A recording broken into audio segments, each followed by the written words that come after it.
Please pray with me. May these words that I speak be grounded in my soul, encouraged by the God presence in me. And may these words that you hear be captured by your soul, enlivened by the God presence in you. Amen. As soon as he heard, he went to the vineyard to take possession of it. I wonder if your reaction to this story was anything like mine. How could anyone with clear conscience do something like this?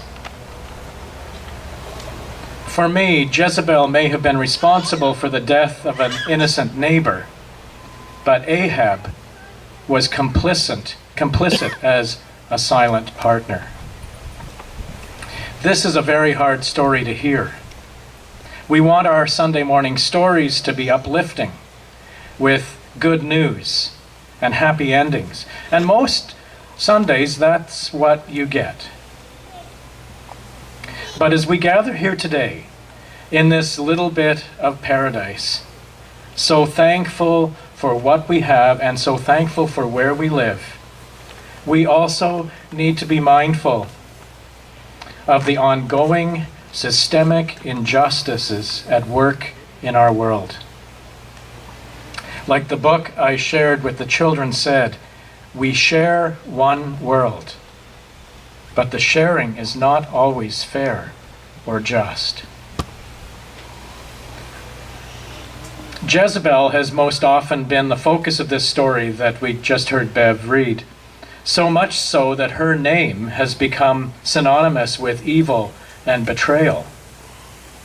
Jezebel, rather than Ahab, I think has been the focus because we are more comfortable with laying blame on an obvious perpetrator of injustice. She's the one that did the horrible act. I am more uncomfortable, however, with the actions of Ahab because his behavior hits a little closer to home. His addiction to comfort, he wants a vegetable garden close to his home, becomes an obsession with getting what he wants, no matter what the cost.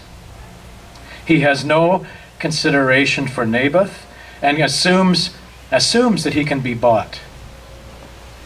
But Naboth is connected and deeply, deeply committed to his ancestral land. It is his home. Naboth's no sends Ahab into a big sulk.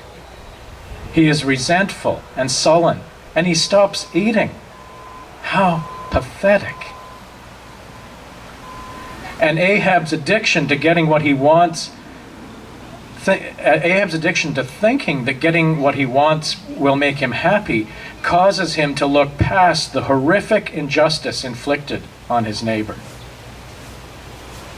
I am uncomfortable with Ahab because, to a somewhat lesser extent, I am guilty of the same behavior, guilty of looking past injustice. I often clothe and feed myself without paying attention to the particulars of where and how the clothing was made, where and how the food was grown. I may not be the corporation, the Jezebel, that exploits the people of the developing world, even children, to provide cheap clothing. I may not be the corporation, the Jezebel, that causes animals enormous suffering, or grossly over-fertilizes our crops to provide cheap food. But I am the Ahab. Every time I become aware of injustice, human and other than human, and participate by buying, wearing, and consuming those products, I am, in a way, taking possession of the vineyard. There is a very poignant Calvin and Hobbes cartoon which illustrates this all too well. How many are familiar with Calvin and Hobbes? For those of you who are not, Calvin is a precocious little boy who has as his best friend a tiger named Hobbes. And they are continually getting into difficulties.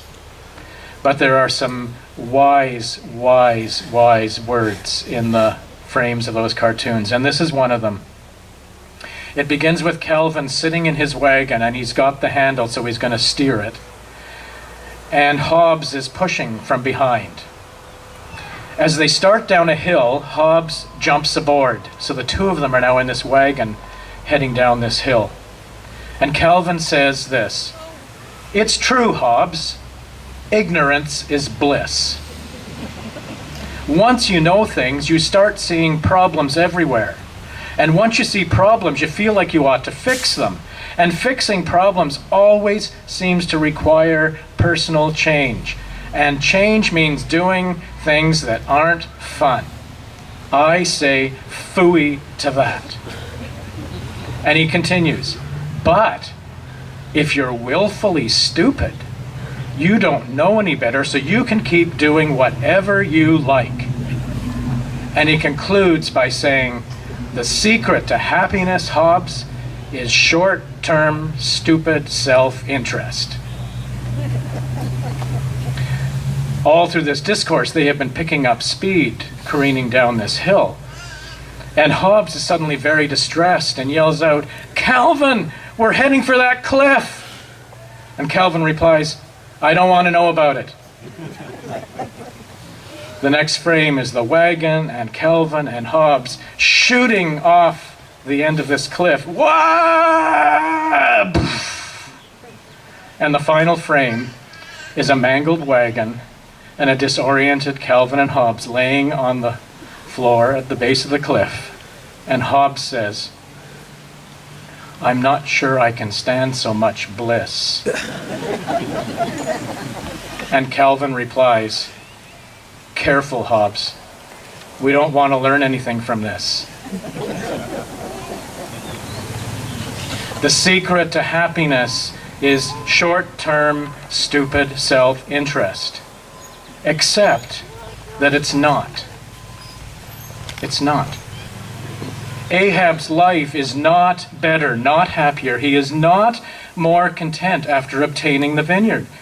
According to the story, as it goes on, he lives out the rest of his days deeply, deeply anguished, and he passes this violent and greedy discontent on to his sons and heirs.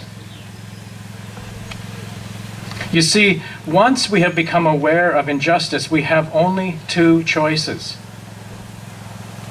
Like Calvin, we can choose to ignore the injustice. Just simply ignore it, pretend it doesn't exist, and live with the guilt. Or we can change our life in a way that reduces or ends the injustice, and in that find peace and contentment, even though there is often a personal cost in choosing to live differently. I personally have a long way to go.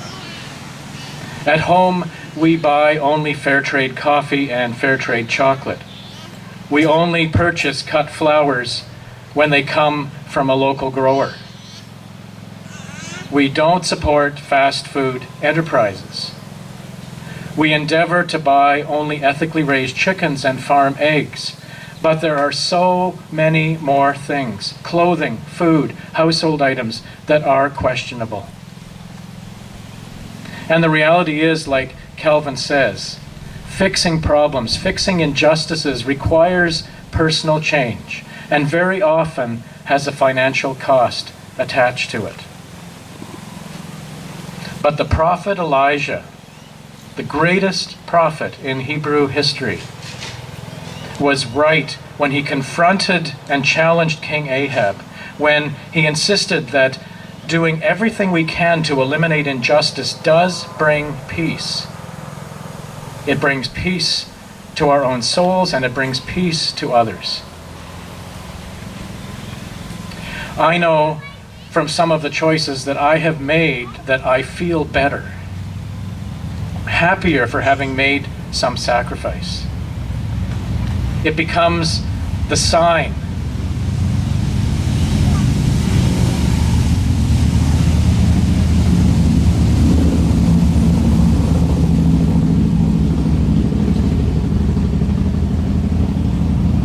I'm thinking about our holy conversation a few weeks ago, where I said I'd made a point when I'm driving now to, every time I pass someone who